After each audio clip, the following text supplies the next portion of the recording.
মানে পাকিস্তান এবং ইন্ডিয়া দুইটাকে ভাগ করে দেওয়া হলো, সেটার কারণে যে আমাকে আজকে নিজেকে বলতে হচ্ছে যে আমি চতুর্থ শক্তিশালী দেশ ভারতের নাগরিক না, আমি 52 নম্বর শক্তিশালী দেশ বাংলাদেশের একজন নাগরিক।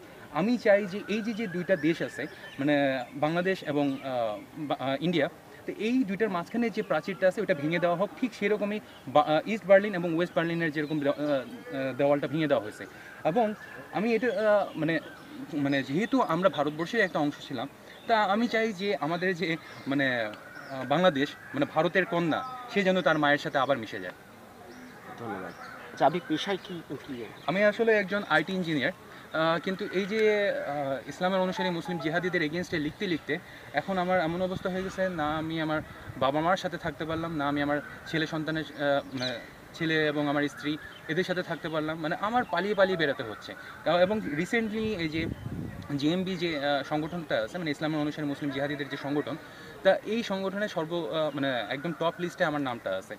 এবং এটার কারণে আমারও কিন্তু আতঙ্কের মধ্যে জীবনটা কাটাতে হচ্ছে। এই যে আপনারা দেখতে পারবেন যে কেউই আমাকে একা ছাড়ছে না, কারো না কারো কিছু হাতে অস্ত্র থাকবে। কারণ আমি যেটা বলি যে জিহাদিদের মোকাবেলা জিহাদি হয়েই করতে হবে, তাছাড়া আমরা বাঁচতে পারবো না। আপনার মনে পড়ে না পরিবারের কথা? অবশ্যই, কিন্তু আসলে আমি যেটা ভাবি যে এই যে আমার লাইফটা যেভাবে চলতেছে, সেটা মনে হয় আমার কপালে লেখা ছিল। তা আমার দ্বারা মনে হয় অন্য কোনো সমাজের কাজ হবে বলে মনে হয় আমার এইভাবে বিভিন্ন জায়গায় ঘুরে ফিরে বেড়াতে হচ্ছে। আজকে হিন্দু মহাসভার প্রোগ্রামে কেন এসেছিলেন? কারণ জিনিসটা হলো কি, আমি শুরুর থেকেই আমি হিন্দুদের পাশেই মানে দাঁড়িয়েছিলাম। বাংলাদেশেও যে অবস্থা, যারা অত্যাচারিত হিন্দুরা, তাদের পাশে আমি সবসময় দাঁড়াইছিলাম। তো এখন আমি এই পশ্চিমবঙ্গের যে অ্যাটমসফিয়ারটা দেখলাম, এরা যে পরিমাণ মানে অস্ত্র ছেড়ে দিয়ে যেভাবে তারা মানে নিজেদেরকে দুর্বল বানিয়ে ফেলছে, তো এটাতে কী হবে যে ইসলামের অনুসারী মুসলিম জিহাদিরা যারা অনুপ্রবেশ করতেছে পশ্চিমবঙ্গের বর্ডার দিয়ে, তো তখন এরা কিন্তু আবার সেই অত্যাচারিত হয়ে যাবে।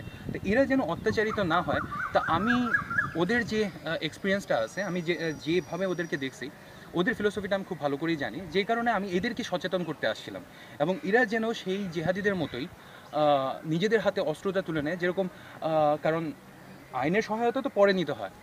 হ্যাঁ, তা প্রথমে তো আগে নিজেকে রক্ষা করুক।